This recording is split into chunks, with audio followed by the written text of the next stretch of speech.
Un cordial saludo, mi nombre es Nicole Delgado, soy estudiante de medicina, primer semestre paralelo A. A continuación voy a proceder a explicarles mi trabajo. Tenemos el primer punto que es el lenguaje. Según la Real Academia Española, el lenguaje es la facultad del ser humano de expresarse y comunicarse con los demás a través del sonido articulado o de otros sistemas de signos.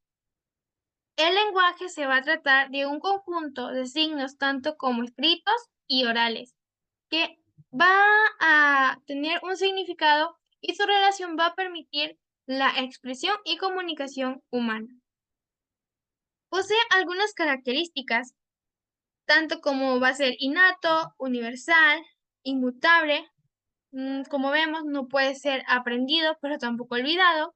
Indiferentemente ante cualquier otro tipo de expresión, va a ser limitante, es doblemente articulado y desplazamiento. Va a tener algunas propiedades como las siguientes, que es considerado como un fenómeno exclusivamente humano, va a usar la voz como vehículo de transmisión, no es instintivo, utiliza un sistema de signos y está articulado a partir de determinadas unidades mínimas. Ahora vamos a hablar un poquito sobre Edward Sapir. Él ha considerado el lenguaje como un método exclusivamente humano y no instintivo. Es decir, que él considera que el lenguaje es comunicar ideas, emociones y deseos por medio de un sistema de símbolos producidos de manera premeditada. Ahora vamos a ver que tenemos aquí una hipótesis del señor Sapir con Worf, a lo cual este va a establecer que la estructura del lenguaje de una cultura va a influir mucho en la conducta y hábitos de pensamientos de ella. Esta hipótesis pues va a moldear la manera de pensar, sentir y actuar de los miembros de esta sociedad. Ahora vamos a continuar con Johann Herder. Pues para él el lenguaje sí va a ser instintivo, también va a ser innato e inmediatamente natural en el animal.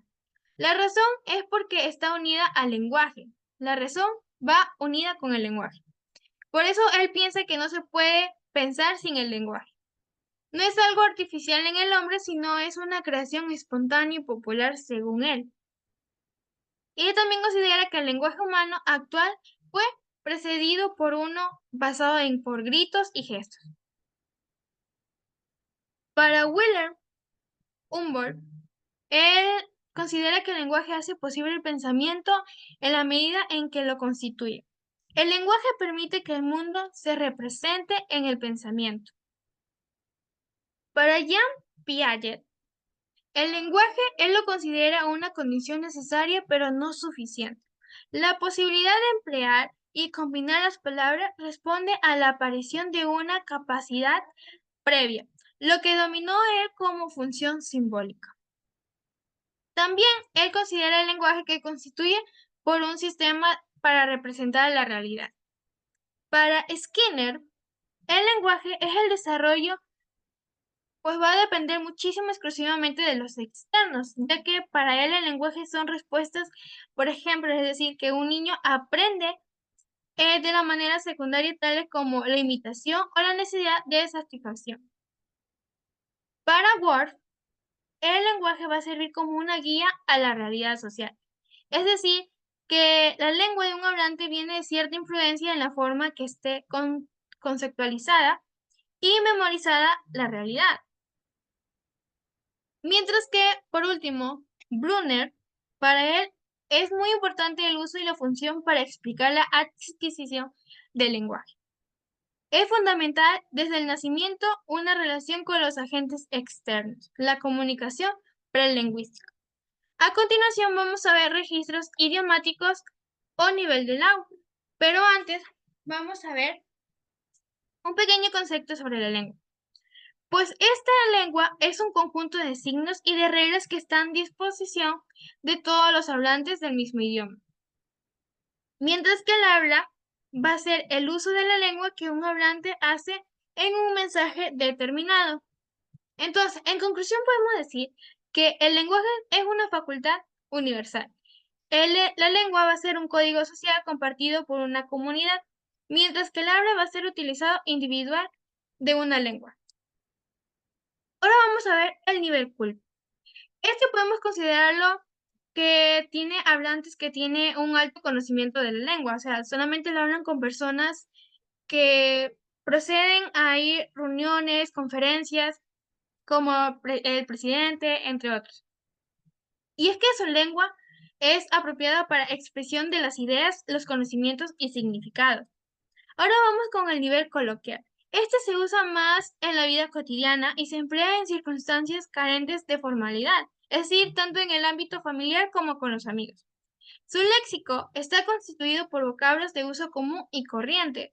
También puede ser por diminutivos, aumentativos o por apodos. Luego, por último, tenemos un nivel vulgar en el que se va a caracterizar por un léxico muy pobre, a lo cual se va a emplear de palabras malsonantes y por frecuentes errores fonéticos y léxicos. A continuación vamos con el segundo tema, que es la comunicación. La comunicación es un proceso mediante el cual se transmite información, sentimientos y pensamientos. En sí, esta palabra va a significar poner en común o compartir con los demás. ¿Y por qué es un procedimiento? Porque va a llevar a cabo un lapso determinado de tiempo para que se pueda cumplir. Además que va a poseer algunos elementos para que la comunicación se realice. La comunicación, gracias a ella podemos compartir emociones, ideas, conceptos, advertencias, necesidades, órdenes, entre otros. Ahora vamos a tener qué es la situación comunicativa. Pues esto se va a tratar cuando dos o más personas interactúan verbalmente, expresivamente, tanto por escrito o como verbal cuando ya lo mencionamos. Eso va a ser una situación comunicativa. Ahora vamos a tener aquí los tipos de comunicación. Tenemos las lingüísticas, que va a ser tanto escrita como oral, y también vamos a tener la comunicación no lingüística, que va a ser la visual, que como vemos en publicidades o en señales. También tenemos la que va a ser gestual, que va a ser por medio de gestos, como podemos observar aquí en la imagen, y también acústica, que va a ser por medio de sonidos. Luego vamos a tener lo que son los elementos básicos, que son el emisor, es el cual va a producir el mensaje. Por ejemplo, aquí tenemos al emisor, mientras que el receptor quien va a recibir el mensaje. En sí, el mensaje va a ser el enunciado por el emisor y recibido por el receptor. El mensaje es un código. Pues, ¿qué es un código? Es un conjunto de signos que sirve para codificar y decodificar el mensaje. Y el canal va a ser el medio por donde circula el mensaje, ya sea por escrito, oral. Por ejemplo, un ejemplo puede ser la voz. La situación se va a basar en la circunstancia que rodea al emisor y al receptor, mientras que la referente va a ser el elemento y situación real en la que se refiere el emisor. El ruido es la interferencia que afecta la comunicación. Y la retroalimentación, que es el último paso que va a culminar el ciclo, va a ser la respuesta que va a esperar o la reacción del receptor. Y por último, pues vemos que a veces la comunicación va a ser interrumpida por varios factores. Algunos problemas van a ser que, por ejemplo, en el emisor, cuando no se pueda expresar bien, entonces no va a dar una idea clara y entonces el receptor no va a comprender. También tenemos un problema de mensaje, es decir, si el mensaje está incompleto, no se podrá entender o incluso se puede malinterpretar.